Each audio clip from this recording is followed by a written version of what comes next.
अस्सलाम वालेकुम, मेरा नाम है ज़ीशान खान और आज की जो वीडियो बनाने का मकसद है वो ये है कि बजट जो है वो अभी आया है 11 जून को। उस हवाले से कुछ इनकम टैक्स की कुछ अमेंडमेंट्स हैं, कुछ इनकम टैक्स में चेंजेस हैं जो कि उन तमाम लोगों के लिए जानना बहुत ज़रूरी है जो कि रिटर्न्स अपनी फ़ाइल करते हैं। इस हवाले से मैंने सोचा कि क्यों ना एक जो है वो वीडियो बना दी जाए ताकि वो मेरे तमाम लोग, तमाम दोस्त, तमाम कोलीग्स जो कि अपने रिटर्न्स फाइल करते हैं, इनकम टैक्स रिटर्न्स फाइल करते हैं, उनको थोड़ी बहुत जो है वो ईज़ी हो जाए इस बारे में जानना। तो मैंने सोचा क्यों ना कुछ एक ऐसी वीडियो बना दी जाए जिसमें एक छोटी सी समरी आपके साथ शेयर कर दी जाए, स्पेशली वो लोग जो कि सैलरीड पर्सन हैं या जो स्मॉल टैक्स पेयर हैं। यानी मैं बड़े जो लार्ज टैक्स पेयर्स उनके बारे में बात नहीं कर रहा, मैं कंपनीज के बारे में बात नहीं कर रहा, मैं स्मॉल जो टैक्स पेयर्स हैं उनके बारे में बात करूँगा। तो सबसे पहली चीज़ जो मैं शामिल करना चाहूँगा वो ये है कि कुछ ऐसे जो टैक्स हैं, एडवांस टैक्सेस हैं जो कि ख़त्म किए गए हैं इस बजट में। एक अच्छी बात भी है और उससे ये फ़ायदा होगा कि जिन चीज़ों के ऊपर ये टैक्स ख़त्म किए गए हैं वो चीज़ें थोड़ी सी क्या हो जाएंगी, सस्ती हो जाएंगी। उसमें अगर मैं बात करूँ तो बहुत इंपॉर्टेंट चीज़ है, बहुत इंपॉर्टेंट बात है कि जो कैश विड्रॉल की जो लिमिट थी कि 50,000 से ज़्यादा अगर आप टैक्स अमाउंट निकलवाएंगे तो उसके ऊपर एडवांस टैक्स पड़ेगा, वो लिमिट अब ख़त्म कर दी गई है। उसके ऊपर कोई एडवांस टैक्स नहीं है। सेक्शन 231 ए था ये, और उसके तहत कैश विड्रॉल के ऊपर जो एडवांस टैक्स होता था वो अब ख़त्म कर दिया गया है। तो बहुत अच्छी एक बात है क्योंकि अक्सर लोग इसी वजह से बड़े परेशान होते थे कि 50,000 से ज़्यादा की अमाउंट निकलवाएंगे तो टैक्स पड़ जाएगा, लेकिन अब वो टैक्स नहीं पड़ेगा। इसी तरह सेक्शन 231 डबल ए था कि बैंकिंग ट्रांजैक्शन आप करते हैं, अमाउंट आप ट्रांसफ़र करते हैं, उसके ऊपर भी टैक्स पड़ता था, वो भी टैक्स अब ख़त्म कर दिया गया है। वो एडवांस टैक्स भी अब गवर्नमेंट ने ख़त्म कर दिया है। इसी तरह अगर मैं बात करूँ तो जो लोग ट्रैवलिंग करते हैं स्पेशली बाय एयर, उनके लिए बड़ी गुड न्यूज़ है कि जो एयर टिकट्स हैं उनके ऊपर सेक्शन था 236B और 236L। इसके तहत 236B एंड 236L, उसके तहत जो एयर टिकट्स हैं उनके ऊपर एडवांस टैक्स पड़ता था वो भी अब ख़त्म कर दिया गया है। तो फ़ायदा ये होगा, एक तो आपका टैक्स नहीं कट रहा, दूसरा ये कि टिकट का प्राइस ऑब्वियसली सस्ता हो जाएगा। तो जो इंटरनेशनल जो मेरे दोस्त थे जो जाते थे बाहर, उनका जो टिकट है वो भी सस्ता हो जाएगा, उसको भी एडवांस टैक्स नहीं कटेगा। और जो लोकली जो ट्रैवलिंग करते थे बाई एयर, उसका भी एडवांस टैक्स ख़त्म कर दिया गया है। गुड न्यूज़ है। अच्छा, इसके अलावा एक और बड़ी इंपॉर्टेंट चीज़, जो लोग इंटरनेशनल ट्रांजैक्शंस करते थे डेबिट कार्ड के थ्रू, क्रेडिट कार्ड के थ्रू, उसके ऊपर भी एडवांस टैक्स डिडक्ट होता था। जैसे मैं भी अगर कोई ट्रांजैक्शन कर रहा हूँ, कोई ऑनलाइन परचेज कर रहा हूँ तो उसके ऊपर एडवांस टैक्स करता था, वो भी ख़त्म कर दिया गया है। सेक्शन 236Y था ये, जिसके तहत ये एडवांस टैक्स डिडक्ट होता था डेबिट कार्ड के थ्रू या क्रेडिट कार्ड के थ्रू। एडवांस टैक्स अगर आप कोई इंटरनेशनल ट्रांजैक्शन कर रहे हैं वो भी ख़त्म कर दिया गया है। अच्छा, एक और बड़ी इंपॉर्टेंट चीज़, बड़ी अच्छी बात है, प्रॉपर्टी के बारे में अगर बात करूँ, रेंट फ्रॉम प्रॉपर्टी, तो प्रॉपर्टी की जो टैक्स की लिमिट थी वो थी 2 लाख रुपये रेंट जो आपको मिलता था, और अब वो लिमिट 2 लाख से 3 लाख पर एनम कर दी गई है। यानी 3 लाख अगर आपको रेंट मिलता है पूरे साल में तो उसके ऊपर कोई टैक्स नहीं होगा। और अगर आप 3 लाख से ज़्यादा टैक्स लेते हैं तो फिर उसके स्लैब्स आ जाती हैं। 3 लाख से 6 लाख तक 5% है, उसी तरह वो आगे चलता जाता है। इसकी कुछ चीज़ें हैं, वो मैं नोट्स हैं वो मैं आपके साथ शेयर कर दूंगा लिंक के थ्रू या आगे फर्दर आने वाली वीडियोस में।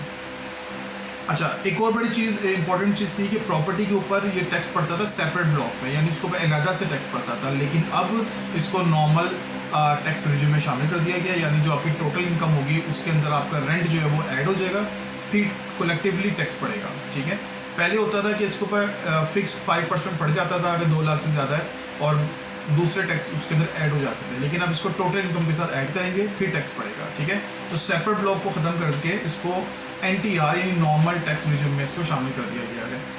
जो लोग गाड़ियाँ लेती हैं उसके लिए न्यूज़ है, जो लोग गाड़ियाँ परचेज़ करते हैं, कि अगर आप 1000 सीसी तक की गाड़ी लेते हैं तो उसके ऊपर 50,000 रुपये टैक्स है।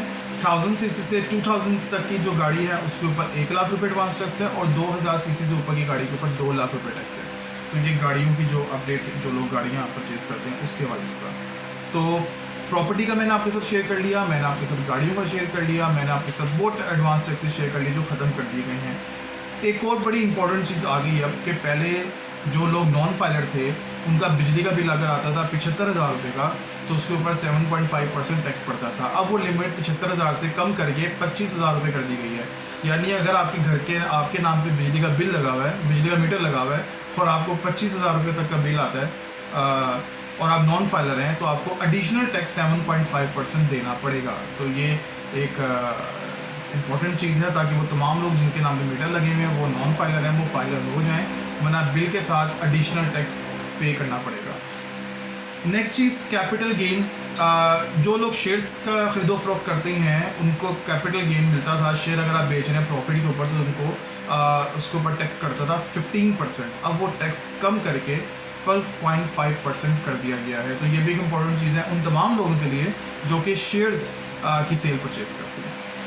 इसके अलावा जो लोग गाड़ियों की बात करते हैं, मैंने अभी बात की 1000 सीसी 2000 सीसी में एक चीज़ मैं ऐड करता चलूँ कि ये नई गाड़ियों के लिए, पुरानी गाड़ी अगर आप परचेज़ करते हैं किसी जनरल पब्लिक के थ्रू, लोकली किसी के थ्रू आप परचेज़ करते हैं तो उसके ऊपर कोई टैक्स नहीं है सेक्शन 153 के तहत।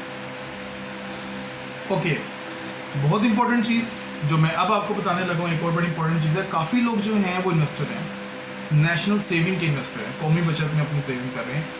अच्छा, उसमें जो प्रॉफिट अगर आपको मिलेगा 50 मिलियन तक, 50 मिलियन तक अगर आपको प्रॉफिट मिलेगा तो उसके ऊपर ग्रॉस अमाउंट के ऊपर स्ट्रेट फॉरवर्ड 15% टैक्स है, ठीक है।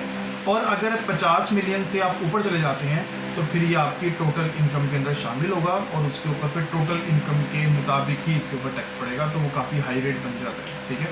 लेकिन अगर आपकी इनकम, अगर आपका प्रॉफिट नेशनल सेविंग के थ्रू या किसी और प्रॉफिट ऑन डेट के थ्रू आपको मिल रहा है और वो 50 मिलियन की रेंज के अंदर है पूरे साल में, तो ग्रॉस अमाउंट के ऊपर 15% टैक्स है। नेक्स्ट चीज़ बिजनेस पर्सन के लिए, जो लोग अपना बिजनेस रन कर रहे हैं, उनकी इन बिजनेस के थ्रू इनकम आ रही है, उन्होंने अपना बिजनेस बैंक अकाउंट लाजमी शो करना है, अदरवाइज़ ये ऑफेंस होगा, इसके ऊपर पेनल्टी पड़ेगी। और पेनल्टीज जो रिवाइज हुई हैं या चेंज हुई हैं वो मैं आपको आने वाली वीडियोस में शेयर करूंगा, और उसका लिंक भी मैं आपके साथ शेयर करूंगा। वो लाजमी आप देखिएगा भी और अपने पास रिकॉर्ड में भी रखिएगा कि कौन कौन सी पेनल्टीज़ आपके ऊपर इम्पोज हो सकती हैं। ओके, नेक्स्ट चीज़, टैक्स क्रेडिट किन किन लोगों को मिले हैं उसकी लिस्ट भी आपको मिल जाएगी। किन किन चीज़ों के ऊपर, किन किन बातों के ऊपर आपको टैक्स क्रेडिट मिलेगा, टैक्स की छूट मिलेगी। सेकंड, पेनल्टीज़ की लिस्ट ये भी आपको मिल जाएगी, और टैक्स स्लैब्स क्या हैं इस साल के वो भी आपको मिल जाएंगे। दो चीज़ें जो एंड पे मैं आपको बताता चलूँ, एक ये है कि अभी बहुत दिनों से बात चल रही थी कि तमाम टैक्स पेयर को अपना प्रोफाइल जो है वो अपडेट करना है, और अदरवाइज़ 10,000 की पेनल्टी है और उसके बाद आपको नॉन फाइलर कर दिया जाएगा। गुड न्यूज़ ये है कि अब प्रोफाइल अपडेशन ख़त्म कर दी गई है, ज़रूरत नहीं है आपको प्रोफाइल अपडेट करने के लिए। प्रपोज़ल जो है वो दे दिया गया है, हतमा मंजूरी लाजमी बात अभी होनी है, लेकिन प्रोफाइल अपडेशन का जो मसला था वो अब क्लियर कर दिया गया, आपको प्रोफाइल अपडेट करने की ज़रूरत नहीं है। लेकिन बाकी ज़रूरत नहीं है, लेकिन आप बेहतर है कि करते रहें वक्त के साथ साथ, जो कोई नई चीज़ ऐड होती है तो उसको ऐड करें, लेस हो रही है तो उसको लेस करें। और एक और बड़ी इंपॉर्टेंट चीज़, जिन लोगों की फ़ॉरेन इनकम आ रही है, बाहर से पैसा आ रहा है, पहले ये रूल था कि जी 5 साल से नीचे वाली जो है ना डिटेल्स, वो कमिश्नर नहीं मांग सकता, लेकिन जिन लोगों को फ़ॉरेन इनकम आ रही है, कमिश्नर 5 साल गुजरने के बाद भी नोटिस देकर डिटेल मांग सकता है, रिटर्न जो है रिटर्न फाइल करने के लिए कह सकता है। तो लाजिमी बात है, अगर आप लोग लीगली कमा रहे हैं, लीगल पैसे आ रहे हैं, तो टेंशन लेने वाली इसमें कोई बात नहीं है। बस ये है कि अपनी रिटर्न्स फाइल करें, अपनी तमाम चीज़ें शो करें, प्रोफेशनल लोगों को हायर करें। जो अनप्रोफेशनल लोग हैं, रिटर्न्स जो लोगों की गलत फाइल कर रहे हैं, सस्ते के चक्कर में नील फाइल कर देते हैं, बहुत बड़ा ऑफेंस है। आप अपनी इनकम हाइड कर रहे हैं, आप अपनी वेल्थ स्टेटमेंट हाइड कर रहे हैं, तो आपको जो इसके कंसिक्वेंसेस हैं वो बाद में आपको जो है वो फेस करने पड़ेंगे। आपका जो लॉयर होगा सस्ता वाला वो तो निकल जाएगा, लेकिन जो आपका नोटिस हैं वो आपको आते रहेंगे। और तो इसलिए बेहतर ये है कि प्रोफेशनल लोगों को हायर करें और अपनी तमाम इनकम जो है उसमें शो करें, अपनी तमाम वेल्थ को शो करें। किसी को भी हायर करें, लेकिन अच्छे लोगों को, प्रोफेशनल लोगों को हायर करें। बाकी अगर आप खुद जानते हैं रिटर्न फाइल करना, बहुत अच्छी बात है। अगर आप खुद भी सीख लें तो बहुत अच्छी बात है, क्योंकि रिटर्न्स जो है वो आपने हर साल फाइल करनी है। अगर आपके रिकॉर्ड में खुद होगा कि आपने क्या क्या चीज़ शो करनी है या की है, तो वो ज़्यादा बेहतर है।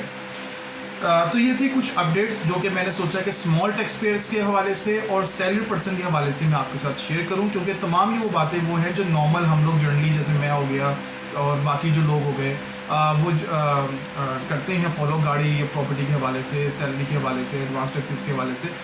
बाकी जो कंपनीज़ के हवाले से हैं वो मैंने अभी वीडियो नहीं बनाई, वो आगे वाली वीडियो में मैं ज़रूर उसको शामिल करूँगा इस टॉपिक को। लेकिन अभी फ़िलहाल मैंने सोचा कि अपने तमाम दोस्तों के लिए एक छोटी सी वीडियो बना दी जाए। तो ये थी कुछ अपडेट्स जो कि आगे आने वाले टैक्स ईयर के लिए ज़रूरी हैं 2021-2022 के लिए। और बाकी आपका जो भी ये टैक्स ईयर ख़त्म होने जा रहा है 30 जून को, और इसकी जो डेट स्टार्ट होगी होपफुली के अगस्त के एंड में, सितंबर के स्टार्ट में होगी। इस साल भी अपनी रिटर्न्स फाइल करें और आगे आने वाले सालों में अपनी रिटर्न्स फाइल करें ताकि पाकिस्तान जो है वो आगे से आगे बढ़ता जाए। इजाज़त दीजिए, कोई क्वेरी हो, कोई क्वेश्चन हो तो कमेंट दे दीजिएगा, पूछ लीजिएगा। इजाज़त दीजिए, अल्लाह हाफिज़।